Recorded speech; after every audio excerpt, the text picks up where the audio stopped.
Ma question s'adresse à la ministre du Partenariat avec les territoires et de la décentralisation. Madame la ministre, j'étais ce matin au Salon des maires et je veux vous partager leur colère vis-à-vis des efforts injustes et disproportionnés que vous leur demandez. Pour les collectivités, cela représente une économie de 10 milliards d'euros. Elles payent ici le prix d'une politique fiscale injuste et, devrais-je dire, laxiste, à l'image de la suppression de la taxe d'habitation dont elles payent aujourd'hui de fait la note. Depuis des semaines, les élus vous font part de leur stupéfaction, tant la méthode est archaïque puisqu'elle coupe brutalement les moyens de l'action publique sans jamais, évidemment, nommer ceux des services publics auxquels ils vont devoir renoncer.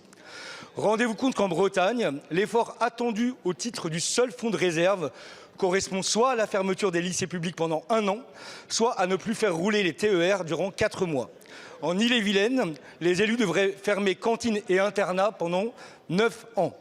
Dans nos communes, les élus préparent leur budget dans l'incertitude et dans l'angoisse de devoir renoncer à des services publics pourtant indispensables, police municipale, prévention dans les quartiers populaires, places en crèche, accès au sport, à la culture, j'en passe.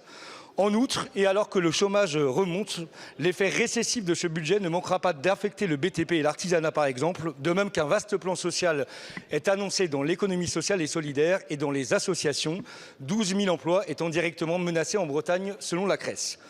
Au fond, la question est celle de la crédibilité de la confiance que vous sollicitez.